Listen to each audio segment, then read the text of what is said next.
Morgan, Friday, and here we are again. How's it going? Happy Friday, Nick. It's going great.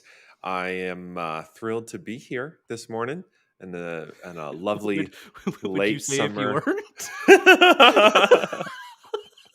Yeah, some Friday morning, just be like, oh God, I hate being here with you. I don't think that's ever been true. Actually, I don't believe I've ever had a morning where I didn't want to be here. So I it's awesome. appreciate that because I love our conversation. Oh, me too. I love these Friday Power Hours. Hi, everyone who's joining this morning. If you're here, drop a hi in chat. We'd love to say a hi back to you. Thanks for coming. and Nick, and our ongoing tradition is the question of the day, question of the day. which I honestly didn't think about. I just I realized. I do have a softball. Okay, let's hear it. Question of the day, and this is a way to warm up chat. So we want to hear from you too. So drop this answer in the chat. Wine or beer?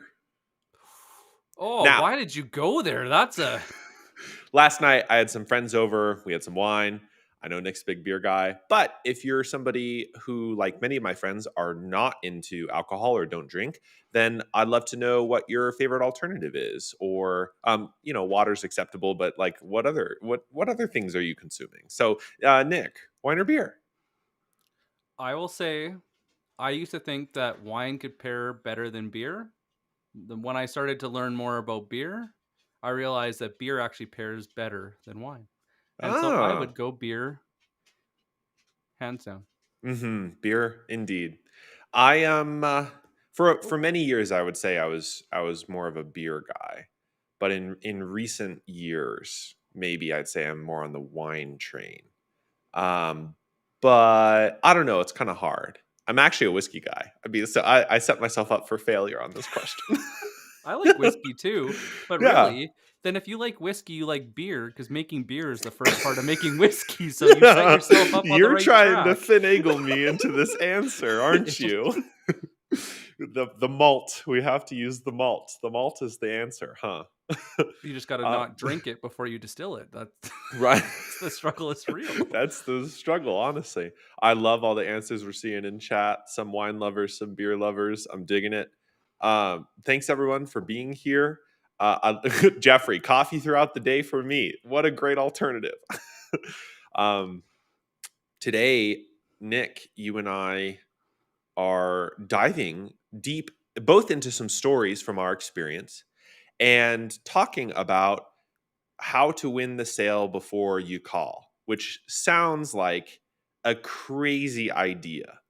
So, what's on your mind, Nick, when you think about winning the sale before you call? So I have an unfortunate story for you guys. Okay. When I first started in sales, I actually wanted to be a lawyer. That was what I loved. I actually loved to argue, especially when I knew I was right. And so when I was on the phone, it was my opportunity to be the smartest person in the room, and I never let that down. And I would push, I would ask questions, I would try to navigate that conversation to go where I wanted to go. And to me, it was a fun fight.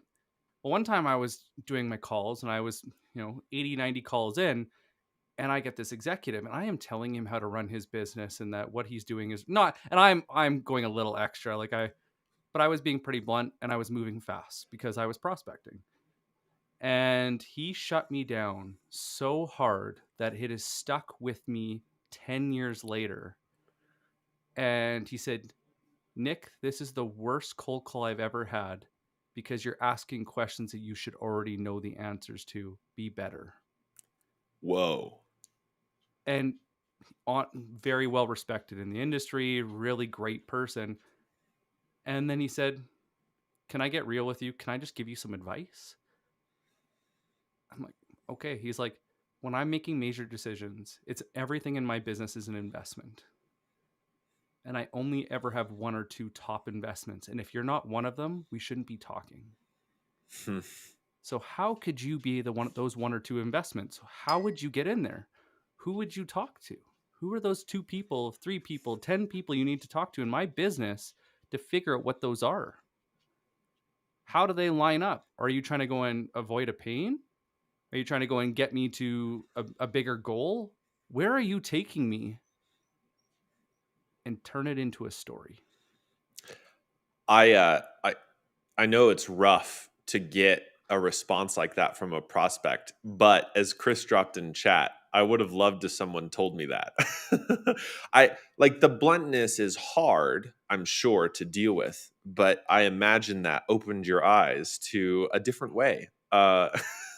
I needed to hear it because I Mhm. assumed that sales was about moving fast and hitting numbers. Done. That was it. And so many people are incentivized to do that right now. And people wait to discovery to actually see if there's a reason to be talking. And I think this is the new age of prospecting is really I can win a deal before I start a deal because no and I'm just saying this because I do my research. I find those one or two investments. And if I'm not on that list, I will delay it because the why change, why now are not there. And that's okay. I would rather, open a deal, make sure they know who I am and that I'm a safe person to talk to, that I can be respectful. One thing that the other gentleman also told me is there's power in telling people the truth. And I'm like, what do Hmm. you mean? He's like, if you're not in my top two, or if you see that what you're doing is actually more expensive than just staying the same, and you tell me that, I will never forget. And so this sales is just conversations, but it's really about that value that you bring in that conversation. And really, what he was pointing to is you need to have hypothesis. You need to have a point of view coming into the business that takes me somewhere that I just never put the two, connected the dots. And when you do that, now you have my attention. You may not have won the sale, but you won the first battle, and that is getting my attention. And I Hmm. think that's what we're going to be really diving into today is Hmm. how to get the key people's attention to be that top priority, or how to go and keep that relationship back off until you are that top priority and keep those communication channels open. When I was in it, this reminds me of a story. When I was in the agency world, I led a business development campaign for the agency that I was helping run, and we did. It was a great. I mean, as marketers, we like to be ridiculous. So it was a fun, disruptive campaign, and we were sending stuff, and it generated some conversations, which is what we wanted.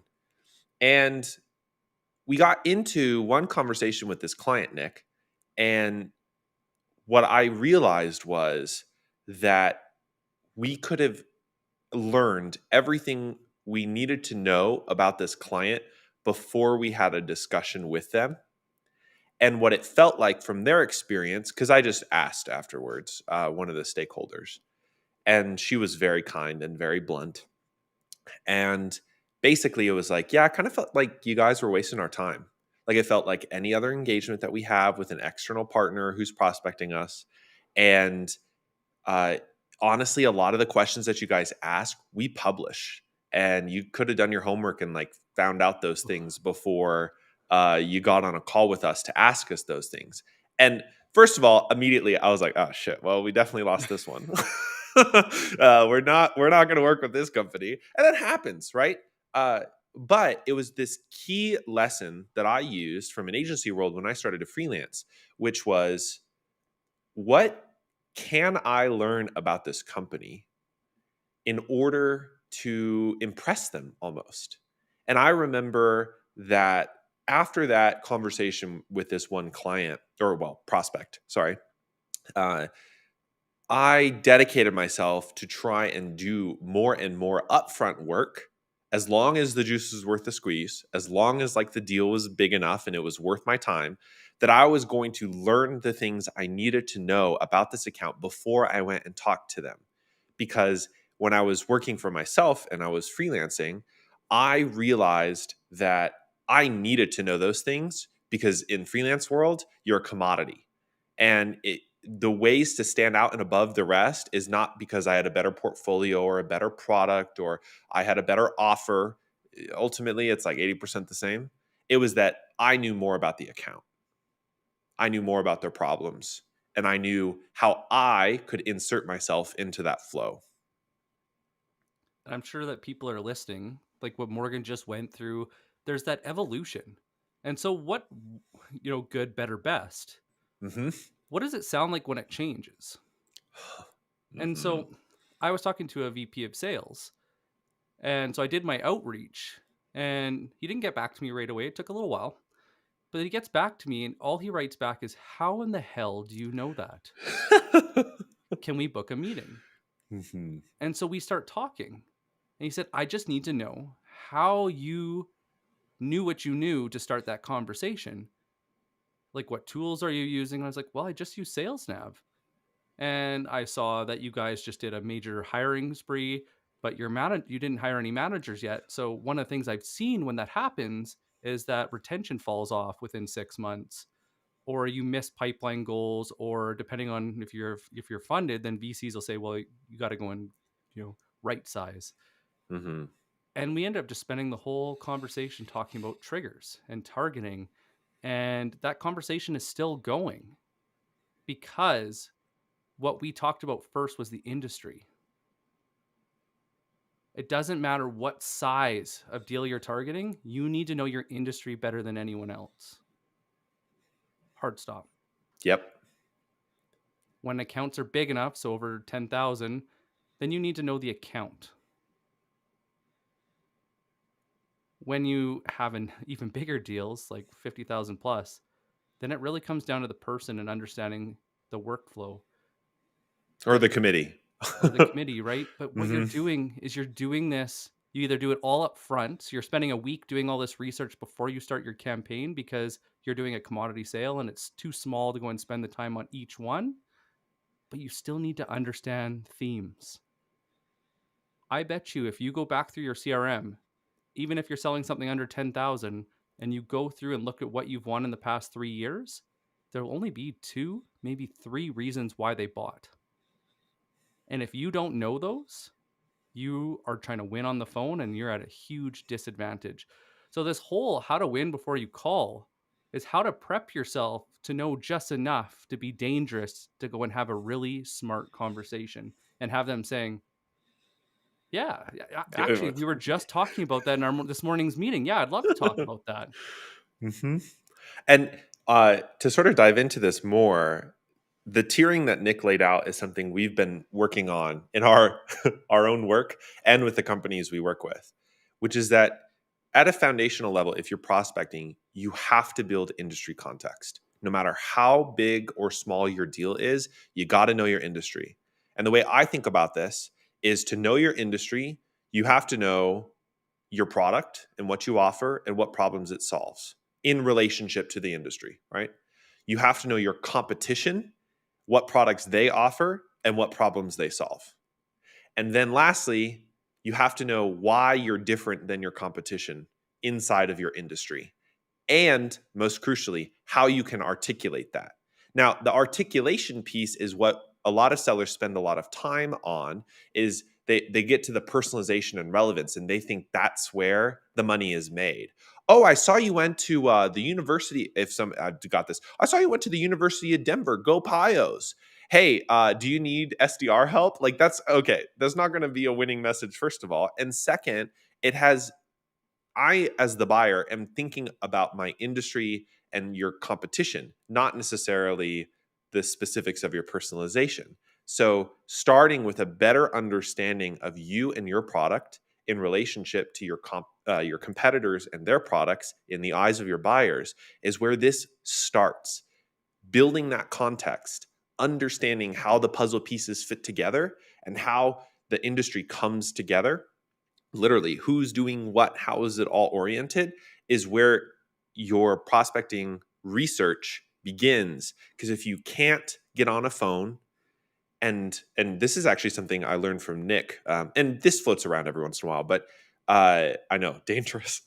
But if somebody brings up on a call or in an email and says, look, honestly, yeah, we've actually been looking at competitor A, and you can't say, man, that is awesome, I'm so excited that you chose them, They're great for companies looking for this kind of solution.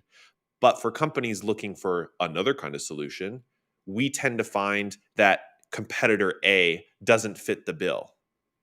So you can articulate to your prospect why they're a good choice and also why they're a bad choice. It a lot of this it seems so counterintuitive, but think about it. When you look at your list in front of you, and I remember doing this for years, as they, marketing would give you a list, or, now enablement's giving you a list. Mm-hmm. And you have this list of 1,000 accounts, 500 accounts, 100 accounts. Do you actually know why they're on the list? If you don't, which I never did, you're at a huge disadvantage because you don't understand the context of them being there. Oh, you're B2B tech in North America? So what? But this is where you got to go when you're answering this. Think of it from the buyer's perspective. So I'll give you an example for sales. So please chime in the comments if I nail this or if I'm completely off. After talking to thousands of salespeople from the ground floor up to leadership, there's only two things that regularly come up in conversation. Any guesses, Morgan? Number one? I'll give you number two if you can get number one. Why deals can't close fast? You're really close. Okay. So that's number two, but I'll bring you back to number one. We'll circle back Okay. in a second. Okay. Okay. I can't get enough pipeline. Of Number one course. is I can't get first meetings. I can't get enough pipeline. My prospecting isn't working. I don't know how to prospect. I don't know who to call.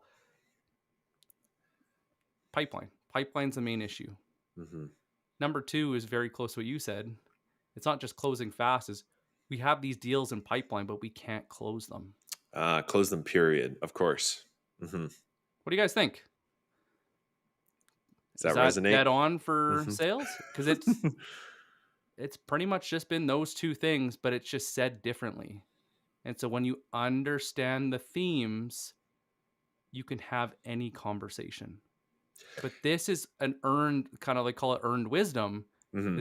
This is why some sellers that are really, really good, you don't see them do as much research because they have a pattern in their head, a routine that they'll glance at a quick LinkedIn profile or they'll go do a quick Google search and they're like, okay, I didn't see this. I did see this. Didn't see that. And it's like a computer because it's like going for a run. When you've run the same path for so long and you see different markers, you know how far it is. You mentally know how you felt. Were you gassed? Did you still have energy in the tank? How fast were you going? Oh, cool. I'm going way faster than before. So you're proud. They know this because of routine and repetition. So it looks like they're not doing research, but they've done the hard work. They've won and they're carrying that knowledge forward. Can I actually mirror this from the buyer's perspective? Please. So for a number of years, I used to commute. A pretty long commute, actually. It was like 30 to 35 minutes in a car, and that was mostly distance. It wasn't traffic. It was a long commute, both ways. And the first couple of weeks of driving the commute, I was very attentive. I was like, okay, yeah. And then after a month or two in, I could just drive it on autopilot. Like I didn't have to think about where I was going. My brain already had mapped it all out. Yeah, sure, I was paying attention. But as we all know, when you drive the same route over and over again, your brain sort of just eases into autopilot mode and you just drive it. In sales, that would be called a mental spam filter. So from the buyer's perspective, if they've heard a message before and it turns out that that message was not a right fit, and then they heard a second message that kind of sounded the same, and then it turns out that they're not right fit, then the third, fourth, fifth, 20th, 50th time that hits their inbox, their little mental spam filter goes, nope, I'm not even going to respond. Because what? They're on autopilot. They've already driven this commute before. So as much as sellers, we develop the patterns and habits of recognition, our own mental model about what buyers need. Buyers are simultaneously developing their own spam filters that prevent you from getting in there if you sound like everybody else. And most often what happens is you sound like everybody else if you don't have the industry context for a small deal, a account context for a medium sized deal or a persona based context for a large deal? Mm-hmm. Wasim had a Oh, great yes. question. I'll bring that up. Fanatical prospecting, combo prospecting, how to book a meeting with anyone. Three really great books. Justin Michaels' Tech Powered Sales, really good because he goes over a lot of the different methodologies in the one book. Hmm. Challenger sale and or actually I think challenger customer for most people would actually be a better read because we live in a social world. But now, Pull up Wasim's question. hmm, He asked, how do you handle a person who tells you, for example, we just signed with XYZ and we're tied in a contract with a penalty? ooh, great question. So guys, as you guys know, this is your show. Like Wasim did, throw any questions you have in the comments and we will Hmm. make sure they get answered. And this is a great one. Hmm. So, what do you do? Well, if you did what Morgan said earlier and you really know your market, know the industry, know your competitors, you know where you stand out, or if you don't. Hmm. And you're like, that is so good. Like, it kind of like what Morgan had said, like, I give them a compliment. That's great. Like, obviously, you believe in this and you made a really good choice. a lot of our a lot of our customers actually use them, but they bolt us on as well to go and cover this. So then they actually work together Hmm. Multiply instead of rip and replace. and just leave it. See Hmm. what they say. What do you think about that? Hmm. Have you ever tried going and doing this and this? Like give them a comparison so they're thinking about their workflow and how it'll change or if it won't. Because what happens with a lot of technology is like video prospecting. People will get video prospecting. It's exciting for 2 weeks, but then they don't incorporate it into their workflow because it's extra effort. And then it's done, even though it is super effective. Hmm. Adrian has a good question, and I want to address a framing thing on this. So, Adrian asks, any rebuttal when a prospect says they are already tied in and not looking to switch vendors? Any open ended questions, thoughts? So, let me just say this first, and then I'll let Nick actually carry this. What this question indicates to me is that the buyer is already commoditized what you have to offer. And in their mental model, based on your original approach, if you've gotten to the phone or you've gotten them to respond to an email and they're saying, look, we already have this other vendor and we're tied in or we're not looking to switch, the way that you conducted your outreach did not distinguish you and what you have to offer from your competitors. So in their mental spam filter, they immediately just categorize it to, oh, here's another vendor in this space. We already have a solution for that. So, with this, a lot of the time when I get this type of response, it was when I was leading with a value prop and not an observation. Hmm. And so, Say what the that again. pros, Hold on, hold on, hold on. Say that again. you'd pick up the phone and you would lead with a value prop, or your email would be value prop driven. So basically, it's not your pitch, but it's pretty freaking close. And so what they're doing is what Morgan had just said is they have a mental spam filter that puts you into this box. Oh yeah, like Morgan's actually in this marketing box or social selling or branding or whatever box that your value prop means to them. What I found that changed this is when you lead with an observation and an insight. And so, what does it tell you about their company and their initiatives that they picked that company? What do you think they'd be solving? What would be their one or two top investments that they would be making this a priority? What do you think they might have missed? One of the most brilliant things that I've seen somebody do in a consultative sale recently was from Megan Mishak, and she actually has a slide that says what can go wrong. Hmm. Mm. That's great. There's two different ways you can go about this. You can go and give them insight on a fuller package or something that's gets them closer to their goal and get laser focused because of your industry knowledge, or you can flip it and say, that's great. Could I let you know, or these are the 3 to 5 things that I see go wrong? Just something to go and consider as you guys are rolling this out. And if you need any help, feel free to shoot me a call. Hmm. I've gone through hundreds of these. Hmm. But what you're doing is now you're making them think, Well, why didn't the seller go and tell me that this might be an issue? And what you're actually doing is you're infusing buying criteria at the last mile. Oh shit, we never actually thought about training for the people on the ground floor. Maybe this isn't like the most intuitive software. They know how to use one piece, but they don't know how it links with the CRM or maybe with how our email provider works. Oh shoot. So then it's going to take more time for them to go and do this. So we're actually not going to see value for 6 months to a year. So their promise of this promised land they're going to take us is actually further. And I'll just add on to this, in that crafting that observation is something worth your time. And you don't have to template it, and it doesn't have to be the same for every account. But if you have industry context, it will be easier to articulate this observation based on a win-loss analysis in your CRM, knowing which accounts closed and why they did and what results they got. That way you can observe in their company. Let's say you're selling I don't know, an internal comms platform. Hey, I noticed that your comms internal communications director just turned over, and companies that also have turnover in these positions often feel overworked.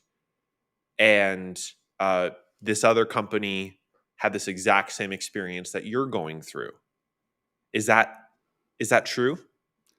Look for Could you validation. could you imagine? Hey, I noticed you don't ever respond to your email. What we've noticed is that it's usually an internal comms issue because you keep getting crap in your email that you have no Such a no good need to get. observation. It's such a good observation. We actually went and just implemented this. Interested in Hmm. discussing? Like it's about having fun, and I really want to go and tie it into what Paul just asked. I haven't read this book, Paul. What's your thoughts on selling from the heart?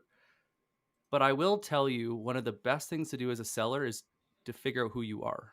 I know it Hmm. sounds like a dating thing. You're like, well, within dating, I need to go and like find my true self. And it's like, as a seller, you got to put yourself in a box first and understand the process that drives everything. When you become really good is when you break the box in defining who you are and how you sell. All great artists know which rules to break. And so, what do you love? What are your hobbies? Who has those hobbies in that org that you're talking to? Sales is about casting nets. And so you also got to play it into who you are as a person to go and win those battles. So when we're talking about from the heart, empathy is something I'll never get replaced. No computer can go and do storytelling quite like what we can because of our ability to listen, interpret, get the context, and give a relevant story. So, stories, personality. Are you goofy? Are you super serious? Do you use GIFs in your messages? Are you multi threading, adding humor and like different insights outside of what they would expect? Like, are you throwing in jokes and like, "Ha, we were just talking about this. See, you guys are right. You're not the only ones that are experiencing this, but it Hmm. really comes down to you and what is acceptable and what's not. And you need to lean in on that superpower from the heart of who you are. If you love sports, don't hide it. Yeah. If you hate selling, tell them that. Hey, I know Yeah. you're expecting all this like different sale. I don't do that because I don't like it. Hmm. I'd rather just have a conversation because I feel like it's more natural as a buyer when I experience that. Hmm. Use it as your superpower. All right. I think a good prompt for us to transition is Aaron's question. What tools besides the basics are you guys using for research? This is as I would say, a banger of a question, because this helps us dive into something a little bit, something a little bit deeper. And the um, the reality is there's lots of ways to go about the research process. So there's what Nick has showcased before, and we do have previous episodes on this. Um, is there are ways to do this automated, and there are ways to do this manual, and it is often a mix of these that are the best research methods. So part of the automated stack is a mixture of LinkedIn Sales Navigator and Google Alerts for your industry. And the way I'm going to give like a brief overview. If you shoot me a DM, I will send you the full recording where we go through what we call dynamic prospecting.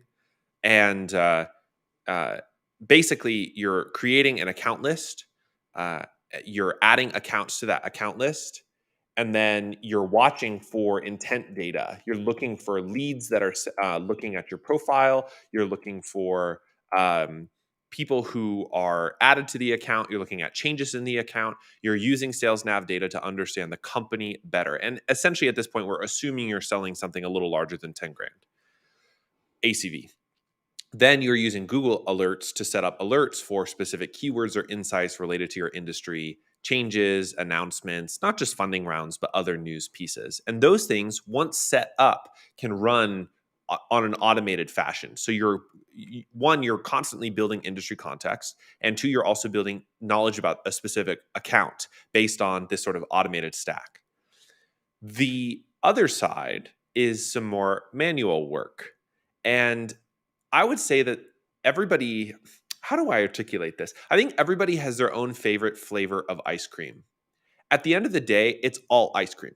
But some people like Oreo chunks in theirs, and other people like a good caramel drizzle. And some folks just like a mint flavor. So you might go out and find 10, 20, 30, or as many different flavors of ice cream as in the world as there are ways to research and account manually.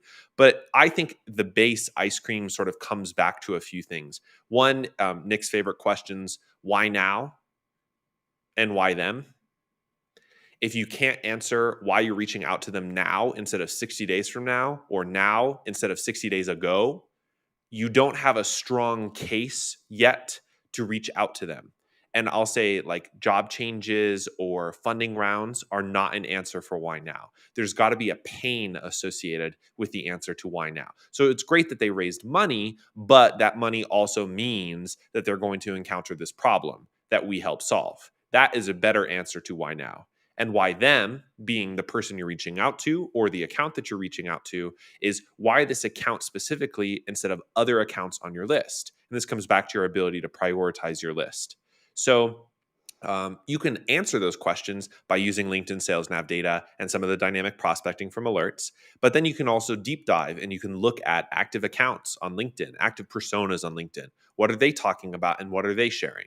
You can look at industry case studies or reports. You can look at content on their website, PR, and newsroom releases. I can't speak English. And tons of different data that exists on their site. If they're a public company, you can even use public financials to help build your case to answer why now, why them. There's also ways to, I'm trying to think of, like, aside from the website, and then you can also look at the ways that that company's staff is interacting with other companies on LinkedIn. So you can kind of put the dots together. There's a lot of flavors of ice cream here, but eventually the base always comes back to why now, why them. When I first started in insurance, we were 100% commission. Nobody paid for our trips. And unfortunately, we got service tickets, but the idiot that put the service tickets together had never seen a map of Alberta or our area, apparently, because they would send me to completely different areas that would be 6, sometimes 8, 10 hours apart driving. Mhm. And so they would get these tickets. And so think of it like your account list. But what you had to do is you had to go and route that trip to pay your bills. So before you left, who did you actually have to talk to in that week to pay for the trip, and who would get you into actually in the green making money? Hmm. And there was a kicker. If those sales didn't go, like if they canceled in the first 2 years, we had to pay our commission back. So why would they change? Why now? Where could I go to find that information? What would I need to know?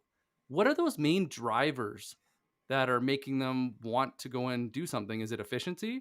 Is it performance? Like they just want to go and make more money? Is it because they want to have better operations? Is it because they want to build their brand and build awareness? Is it because they're worried about risk? What are those key drivers? And where could I go? Well, back in the day, we didn't have the internet. So what we would do is we would read community newsletters. We would call front desks or call like economic development or the chamber of commerce. We'd immerse ourselves in the community.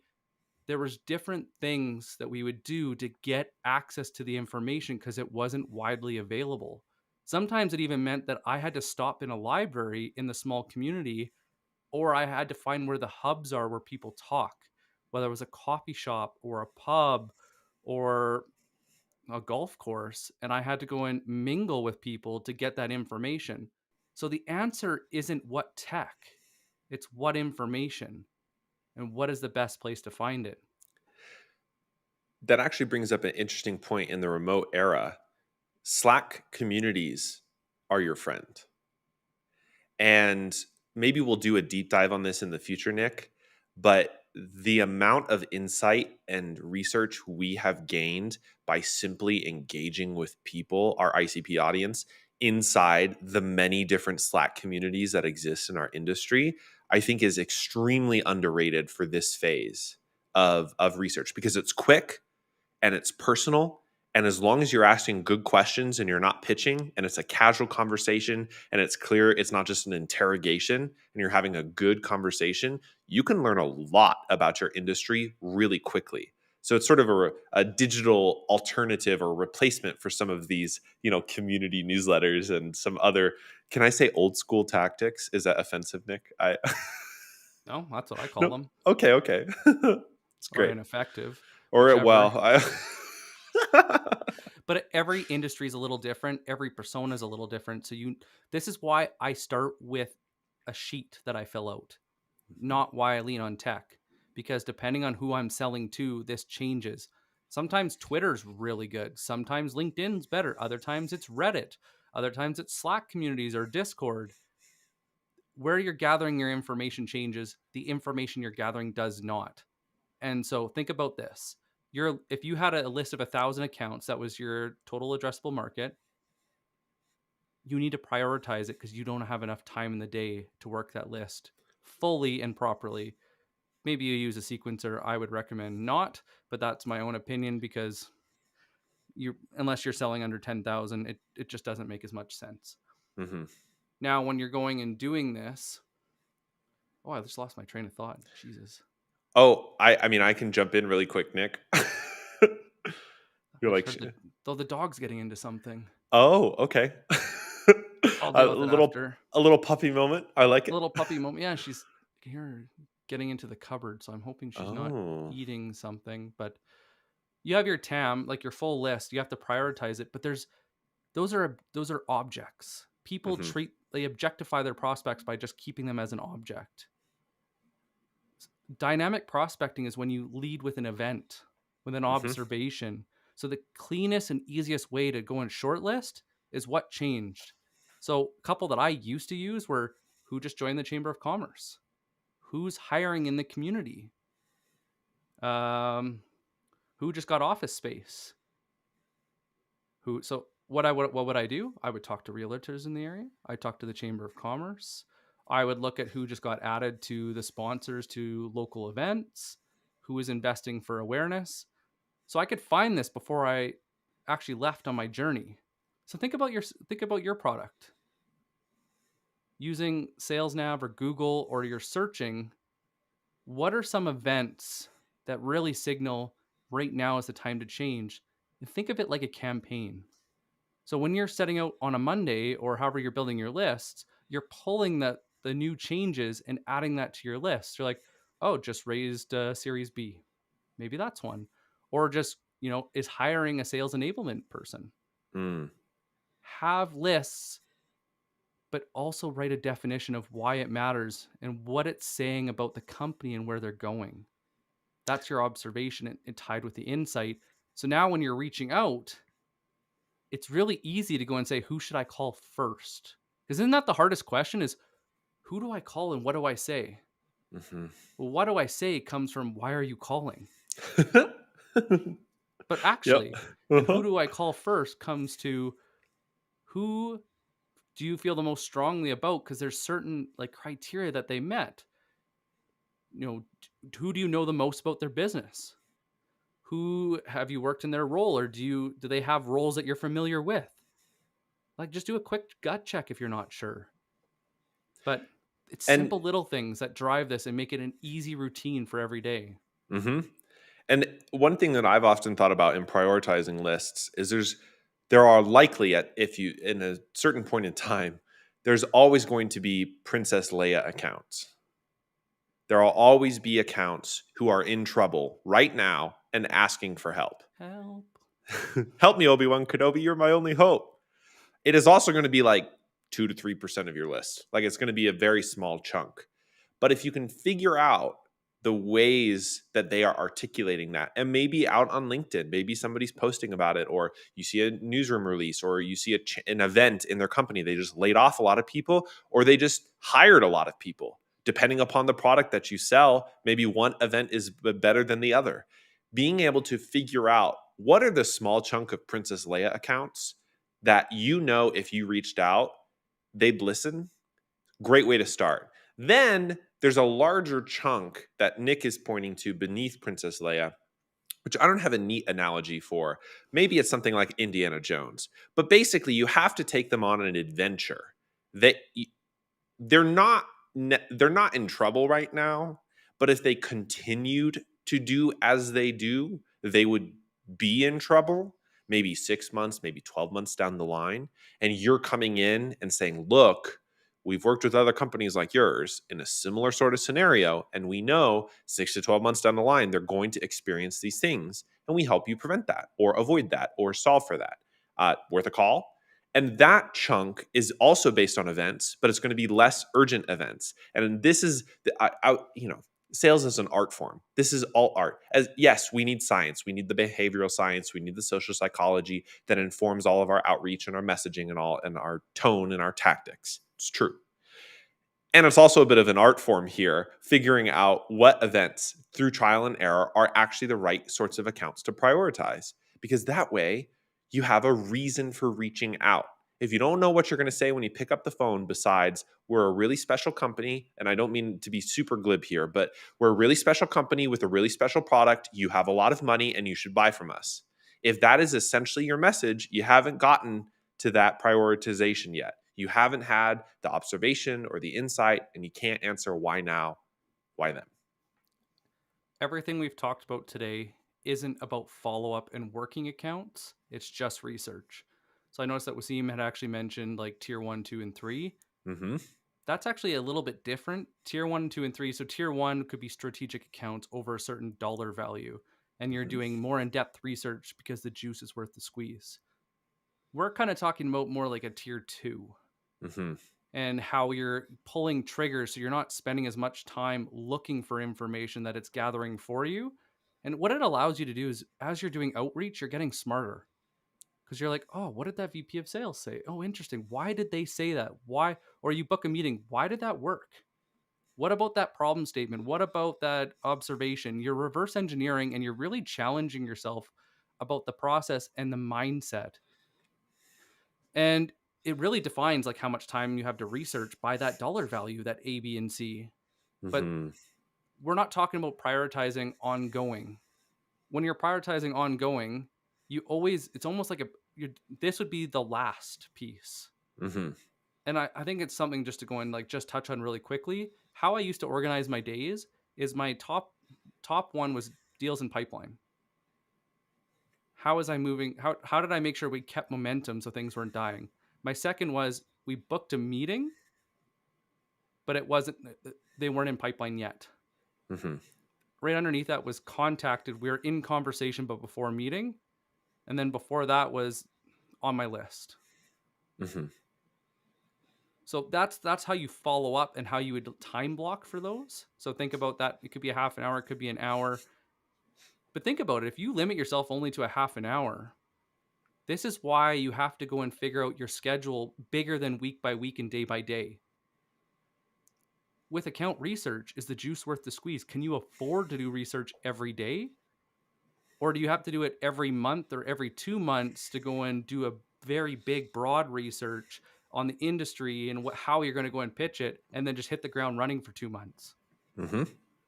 Or can you afford to do a little bit more deeper account research because you're selling between 10 and 50,000? But you have to ask yourselves these questions to get paid your worth so that you're spending enough time and you're preparing yourself for the calls before you actually call. And I'll tell you what, that's really interesting. In psychology, people won't tell you things, but if you guess and you're wrong, they love to correct you. So when you come in with a So true. hypothesis of like, hey, Morgan, it looks like, and they're like, actually, no, we're actually doing that. And they catch themselves after, like, oh, wow, like, but it's because you came with knowledge. You came with Mhm. an assumption, a unique point of view that came from your research. And you can do these with commodity sales when you're using triggers. And then you just run your triggers like campaigns. Justin Michaels has a really good piece in his book, Tech Powered Sales, called Liquid Syntax, Hmm. that is really good if you're selling under 10,000. And basically, it's triggers that set these rules. So if you just raised funding, just hired a VP of sales, just did this, send them this message. Something to consider is like give yourselves rules on how you send messaging and test if those rules are meaningful, if they actually lead to the right insight. Hmm. So this all goes back to the juice worth the squeeze, because you got to really go back to what you're selling, and is it worth doing it all as one, or is it worth doing it on everyone? Hmm. I think the last, or not the last, but another thing that has come to mind is if you're a seller, and we hear this all the time, there's a lot of confusion, antsiness, nervousness about how to deal with specific things that are brought up in a call or as a response to an email. And oftentimes, not every time, but I would say probably at least 2/3 of the time, the reason that those things are popping up is because you haven't done your research in the first place. And so you've created a message or created an outreach that hits a mental spam filter. And so a problem arises and they bring that up to you. And then you're like, oh, I don't know. Because if you did your upfront research, a lot of those objections go away. In the fundraising world, I was just talking with a founder recently, and one of his mentors always said that investors if at the end of a pitch investors have questions about specific slides or specific pieces of your business case, your pitch isn't good enough. You have to work on that. And so it's not a one-to-one. In sales, it's an ongoing conversation. You're not just pitching for money. But if at the end people have additional questions about, oh, what do you mean when you said this? Or specific questions that are about what you had just said, it's an indication that you need to work on your messaging. Because if at the end of the message their response is, oh, like Nick, how did you know that? Or you have to tell me more. Yes, I'm super interested. That means you've nailed it. You just dead on. And that's what we're all shooting for. That's the goose and the golden egg, basically. But and it's okay if you're not there yet. Like, oh my God, you should look at our outreach sequences. Like, we try stuff and it falls flat, and that's okay. That's how we learn, right? And taking those learnings, then incorporating it, improving it, seeing how that does, is part of the process of getting better at prioritizing and getting better at outreach. So that when you call, when you email, when you do a DM or whatever, that outreach resonates really well and it generates a good conversation, not about what you said, but about what it would mean for them. I have a challenge for everyone. This one really helped me, so I'm going to throw it out there for everyone. Can you write your discovery agenda before you prospect? So if you go look at any of the top sellers in your org, look at their agendas that they set for discovery. What were they looking for, and how did they get those objectives on that list? Those homework assignments with the criteria, why are they there? And if you look at enough of them, you'll see themes that you can copy and paste. And so when you're prospecting, you're teasing through that list really fast of like what you're starting discovery and prospecting. But you can Mhm. even look for some of those things digitally and find them before you call. There's some things you won't. You have to make the call, you have to send the email, you have to do the LinkedIn outreach or whatever platform you're using. And I always look at disc, like when you're starting your disco, what do you need to know to have a good conversation? You can tease that out in prospecting. And if you can write that full disco sheet, think of how that'll change your prospecting when you're going through, because you're not interrogating, you're leading with educated assumption about their business. Yes. And then, like Wasim was saying earlier, then you just got to focus on tonality and delivering that message in a way that resonates. Yes. 100%. Um, Nick, one of the last things that sort of comes up, and this definitely has to do with list prioritization, and I think it does come back to like, is the juice worth the squeeze? But how do you think about who to call or who to exactly reach out to? Because especially at an account of a certain size, there's going to be a few different personas that might hit your ICP, or a few different profiles that are the right people to talk to, or that maybe you eventually will have to talk to depending upon the size of your deal. So, how do you think through who to call first and as a part of your outreach? I've been asked this so many times, and I've thought about it from so many different angles. And the one thing I always come back to that has actually worked is workflow. Hmm. What workflow am I going to affect with my solution? And who would get the call in the middle of the night if something went wrong? And what department is that? And Interesting. I would build a web of who would feel it the most and how it would resonate out. So think of it like, they have like they have the things about earthquakes, and they show like how it spreads out over. Oh, the And little like graphs that jitter and so all I the radial thing. Hmm. so I build out my account maps like that. Is how intense is the impact on the org, starting with a workflow that I affect. And so like for us right now, I might go in on a director of sales, but if I see that they have a really high push on content, I look to see if maybe they have a director of demand gen, or maybe even a sales enablement person, and I would look at the sales enablement person's background, and then I wouldn't just reach out to one. So it's looking at who has the highest. I think Ian Koniak said it best: is problem with pain. Who has the largest problem with the most frequent pain? That's where I start. And if I can't narrow it down without calling, then I start with the end users and I start Mm. doing my research. Because so, say if you're selling Martech, who in the marketing department specifically uses your product every day or would affect their workflow? What does their workflow look like right now? What processes do they have in place or not? And if you can't find that, going and looking at job descriptions, or just going through doing a quick Google search, go ask them. Yeah. And they don't get as much communication as executives, so they'll typically respond a lot faster than anyone else. But if you could draw it, like I can't remember what they call those things, but that's how I think about it, is like an earthquake and how it resonates out or Mm. radiates out. And that's how I draw it on my board. I have my whiteboard and I'll draw it out as my account map. And then I make a guess of what's in it for them, for each person. And then that's what leads my outreach: is why change, why now, and what's in it for them. Hmm. Well, I just learned something.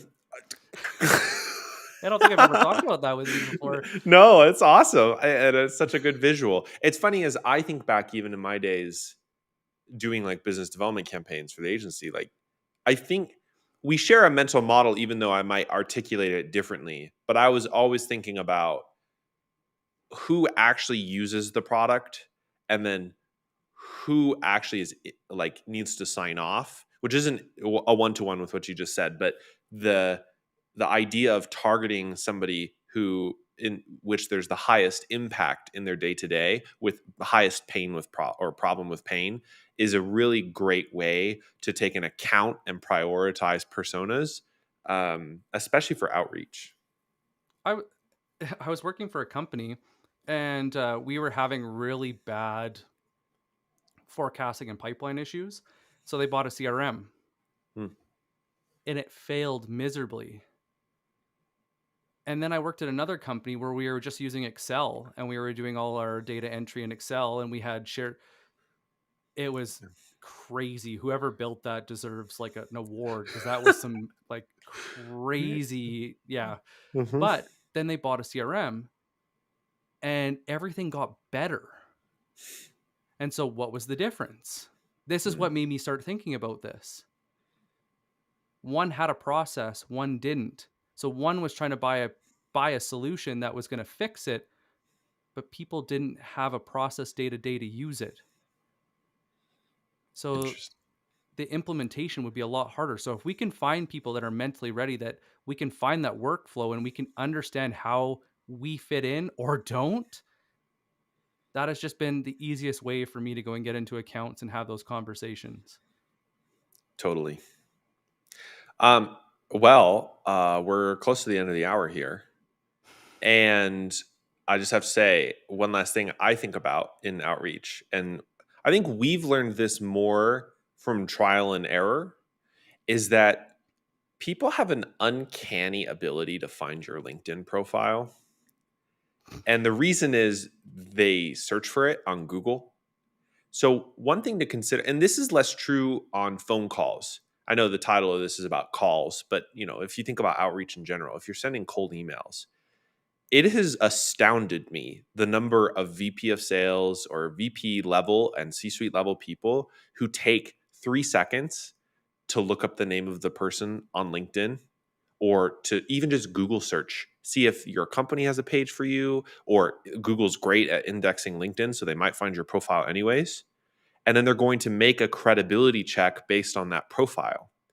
So, one thing to think about, which might seem counterintuitive if you're mostly on cold calls and cold emails, is making sure that the way you're representing your company and your product is aligned and that there's credibility from your LinkedIn profile. And I mean, not to juice this too hard, but tomorrow morning I'm sending out a field notes on improving your LinkedIn profile. So if you go to Ah, b2bpowerhour.com and sign up for our field notes, you'll get that to I make was sure wondering that why this came. Now I it's see. true though, because I think about like if I'm doing cold email outreach, I want that person, if they're going to take any time to look at if the message is good enough before they respond, they're going to look me up.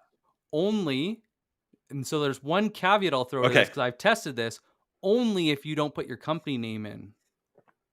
So Interesting. when I send cold outreach, just my first message, it's just my full name. Now, with search engine optimization, of course, LinkedIn has spent some healthy amount of money making sure that Hmm. they rank. Unless you post a lot on another social platform where your name keeps coming up more, or you have a really active blog, the first thing that usually comes up is LinkedIn. But you Hmm. also want to go and change your LinkedIn. You can change your URL so that it's customized and you can just have your name. Do that because that makes you more searchable. And then Hmm. it allows this level of intent that we're talking about right now to kick in. But when I rate my company, they go to the company page and then they might route in through a demo form or I can't see those things unless you Mm. have like 6 cents or Hmm. command base or like a different intent. Just something to consider. Okay. Well, thanks everyone for joining this Friday. And I hope that this was useful and informative. I even learned things. I mean, that's how I know it was a good power hour. Nick, do you want to close us out? This is actually a good reminder within your orgs to share. Hmm. I thought I had shared this with Morgan. We've done however many different accounts doing research and prospecting. I assumed that I had told him because we had did it together. Sharing best practices within your company is a really quick way to really drive things forward fast. Get everybody to go and do a quick screen grab of them manually prospecting and send it in once a week or once a month. And go and figure out why they're prospecting the way they are. There's some triggers, there's some new things to look for, set up different criteria, get smarter as a team. And it's 2022, Morgan. Hmm. If you guys need help, you're not stuck in your hidey holes. You're not alone. If you need help, shoot us a DM, Yes. jump in the comments. Anyone here I'm sure would support you as well. Sales is a team sport. Ask for help if you need it, and it doesn't require a purchase. Yeah. I wish you guys the best. Hope you have a great weekend to go and relax and enjoy life. And let's go kick some ass on Monday. Sounds good. See you next week. Bye.